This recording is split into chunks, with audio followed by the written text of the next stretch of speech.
Hello students, নিশ্চয়ই ভালো আছো সবাই, বাড়ির থেকে পড়ছো। তো আমরা ক্লাস 6-এর ইতিহাসে যেটা পড়াচ্ছিলাম 6 নম্বর চ্যাপ্টারটা, সেটার যে পরবর্তী ক্লাসটাতে ফিরে এলাম। আমরা আজকে আলোচনা করব হচ্ছে যে গুপ্ত শাসন ব্যবস্থা, অর্থাৎ আমরা ভারতীয় উপমহাদেশের যে প্রথম সাম্রাজ্যটা নিয়ে পড়ছিলাম, সেই সাম্রাজ্য তৈরিটা হয়েছিল মৌর্য শাসন ব্যবস্থাকে কেন্দ্র করে। তারপরে ক্রমান্বয়ে আমরা সেখানে বিভিন্ন রাজবংশের ইতিহাস পড়েছি। তারপরে আমরা কাকে পড়লাম, যে এর আগের ক্লাসে কুষাণ সাম্রাজ্যটা পড়লাম। সেই কুষাণ সাম্রাজ্যের সমসাময়িক কালে ভারতের যে সাতবাহন বংশ পড়েছি। এই সাতবাহন বংশ এবং সক্ষত্রকদের লড়াই চলছিল এবং সেই লড়াইয়ের অবসান কল্পে কিছু ক্ষুদ্র ক্ষুদ্র রাষ্ট্রের উদ্ভব ঘটেছিল। আমরা জানি দক্ষিণ ভারতে চোল, চেদি কিংবা পল্লব, এই সমস্ত রাজবংশগুলো। আর সঙ্গে সঙ্গে যখন উত্তর ভারতে যে কুষাণ সাম্রাজ্যের পতন ঘটছিল, সেই সময় শুরু হবে উত্তর ভারতে গুপ্ত শাসনকাল। অর্থাৎ উত্তর ভারতে যেখানে শাসনকাল শুরু হবে গুপ্ত শাসনকাল, সমসাময়িক একই সময়ে দক্ষিণ ভারতে আরও একটা শক্তি যেখানে সাতবাহন বংশ শাসন করছিল, সেখানে উদ্ভব ঘটবে হচ্ছে বকাটক শাসন ব্যবস্থা।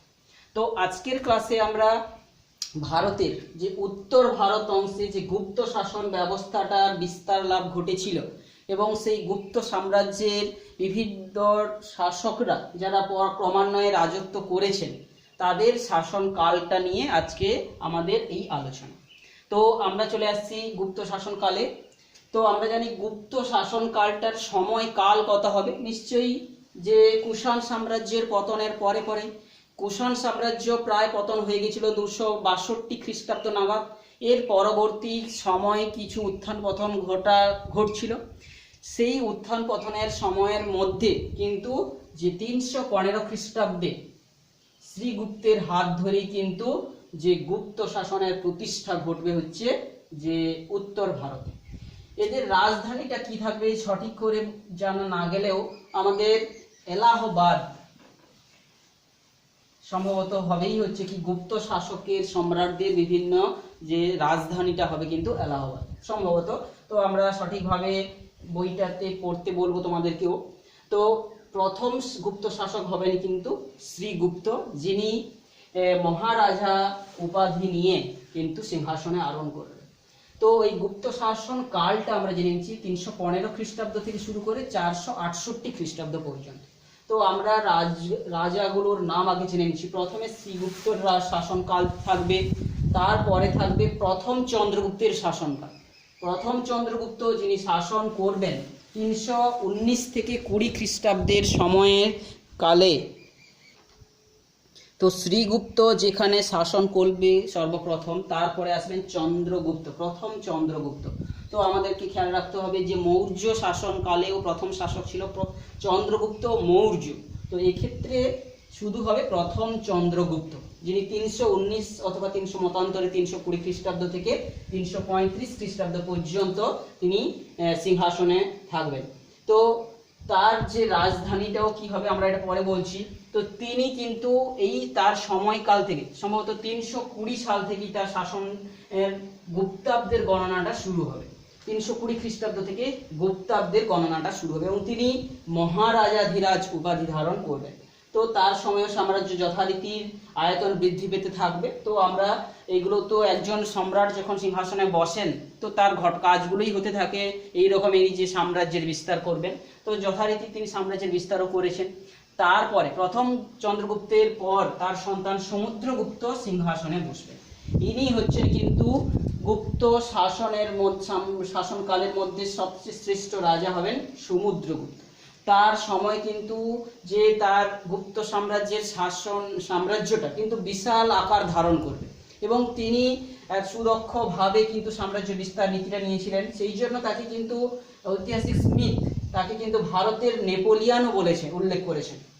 অর্থাৎ ইউরোপের সে একজন শাসক ছিলেন তিনি যেভাবে যে সমগ্র দেশ জয় করার পরিকল্পনা করেছিলেন এবং সফলও হয়েছিলেন নেপোলিয়ানের মতো, ঠিক তেমনিভাবে সমুদ্রগুপ্তও কিন্তু যে ভারতের ক্ষেত্রে সাম্রাজ্য বিস্তারের ক্ষেত্রে তাকে ভারতের নেপোলিয়ান বলেও উল্লেখ করা হয়েছে।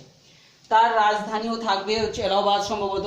এবং তার রাজ্য বিস্তারটা তিনি কিভাবে করেছিলেন? তিনি রাজ্য বিস্তার করতে গিয়ে তিনি বিভিন্ন নীতি গ্রহণ করেছিলেন, যে গ্রহণ পরিমক্ষণ নীতি, যাকে গ্রহণ করা যাবে অর্থাৎ রাজ্য জয় করে নেওয়া যাবে তাকে তিনি জয়লাভ করেছিলেন, যার সঙ্গে চুক্তি করে তার সঙ্গে সম্পর্কটি যে সমস্ত তাদের উপর আধিপত্য বিস্তার করা যাবে তাদের সঙ্গে তিনি সেইভাবেই আধিপত্য বিস্তার করেছিলেন। তো তিনি আর্যাবর্ত অর্থাৎ উত্তর ভারতের 9 জন রাজাকে কিন্তু তিনি পরাজিত করেছিলেন। উত্তর ভারতের 9 জন রাজাকে তিনি পরাজিত করেছিলেন। দক্ষিণ ভারতে তিনি 12 জন রাজাকে পরাজিত করেছিলেন। কিন্তু এক্ষেত্রে তিনি সেই সমস্ত রাজাদেরকে তিনি দেখেছিলেন যে এত দূর থেকে দক্ষিণ ভারতে কিন্তু শাসন তাদের পর কায়েম করা যাবে না।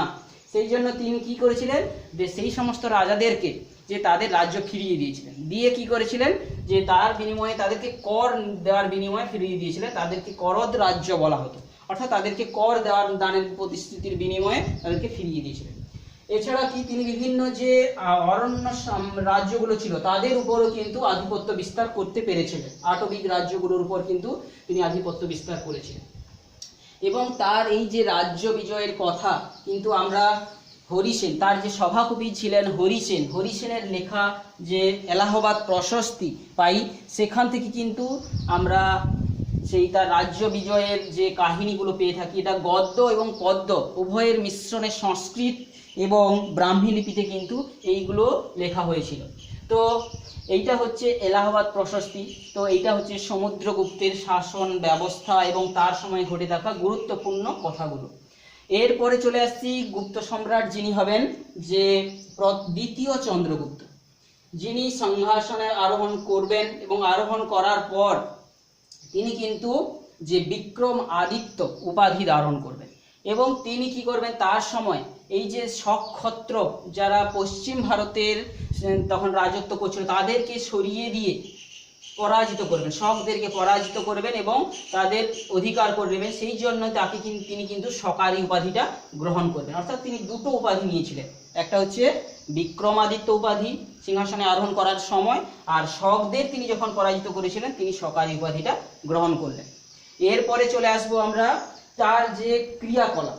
তিনি কিন্তু একজন হচ্ছে গুণী মানুষ ছিলেন। তিনি তার যে সভাকবিদের 9 জন যে সভাকবি ছিলেন, যে নবরত্ন তাদেরকে বলা হতো, সেই নবরত্নর কথা আমরা জানবো। তো এর পরবর্তী চ্যাপ্টারে যখন আমরা 7 নম্বর চ্যাপ্টার এবং 8 নম্বর চ্যাপ্টারে পড়ব, বিভিন্ন শাসনকালে যে শিল্পের বা সাহিত্যের যে উন্নতি করব সেখানে আমরা এগুলো ডিটেলসে আলোচনা করব। তো নবরত্নের অস্তিত্ব আমরা দেখব এবং এই সময়ে দ্বিতীয় চন্দ্রগুপ্তের সময় কিন্তু তার আয়তনও বৃদ্ধি পাবে সাম্রাজ্যে। তো এইটা হচ্ছে দ্বিতীয় চন্দ্রগুপ্তের যে সময়কালটা। দ্বিতীয় চন্দ্রগুপ্তের সময়কালটা আমরা একটু উল্লেখ করছি। দ্বিতীয় চন্দ্রগুপ্তের শাসনকালটা 376 খ্রিস্টাব্দ থেকে শুরু হবে। তো এটা এখানে বইতে আমাদের সঠিকভাবে দেওয়া নেই। তো এরপরে চলে আসছি, তার পরবর্তী শাসক হবেন প্রথম কুমারগুপ্ত। তাহলে গুপ্ত শাসক প্রথম কুমারগুপ্ত, যিনি 414, তাহলে গুপ্ত 376 থেকে শুরু করে 414 খ্রিস্টাব্দ পর্যন্ত তাহলে দ্বিতীয় চন্দ্রগুপ্তের শাসনকালটা থাকবে। এবং 414 খ্রিস্টাব্দে প্রথম চন্দ্রগুপ্ত সিংহাসনে বসবেন। তিনি প্রায় আমরা দেখতে পাচ্ছি 30 বছর বা সিংহাসনে থাকবেন। তারপরের সম্রাট হবেন স্কন্দগুপ্ত। তো শেষ সম্রাট, সম্ভবত শেষ শক্তিশালী সম্রাট স্কন্দগুপ্ত। তার শাসনকালটা আমরা দেখতে পাবো 455 থেকে 468 খ্রিস্টাব্দ পর্যন্ত চলতে থাকবে। তো তার সময় একটা গুরুত্বপূর্ণ ঘটনা ঘটবে। তিনি কিন্তু হুন আক্রমণ, যে বিদেশি আক্রমণ হবে গুপ্ত শাসনের সময়, হুনরা আক্রমণ করবেন, সেই হুন আক্রমণ তিনি প্রতিহত করবেন। এবং সেই জন্যই তাকে কিন্তু ভারতের রক্ষাকারী বা রক্ষাকর্তা হিসেবেও কিন্তু উল্লেখ করা হয়ে থাকে। এবং তাকে স্কন্দগুপ্ত প্রথম হচ্ছে ভারতের রক্ষাকারী বা হুন আক্রমণ প্রতিহত করবে। তাছাড়া তিনি উত্তর ভারতেও কিন্তু তার সাম্রাজ্যকে অনেক যে বিস্তার ঘটাবেন। তো এইটাই হচ্ছে গুপ্ত শাসন ব্যবস্থার যে শাসকদের শাসন কার্য এবং সেই শাসন কার্যের সময়ে বিভিন্ন ঘটনাগুলোর আমরা আজকে জানলাম। তোমরা বইটাকে ভালো করে পড়লে আরো অনেক কিছু তথ্য পাবে। তো আমরা একটা সংক্ষিপ্ত যে তোমাদের সামনে আলোচনাটা করলাম। এর পরের ক্লাসে আমরা এই গুপ্ত শাসনের সমসাময়িক যে দক্ষিণ ভারতে যে বকাটক শাসন চলবে সেই বকাটক শাসনটা নিয়ে আমরা এর পরের ক্লাসে ফিরে আসবো।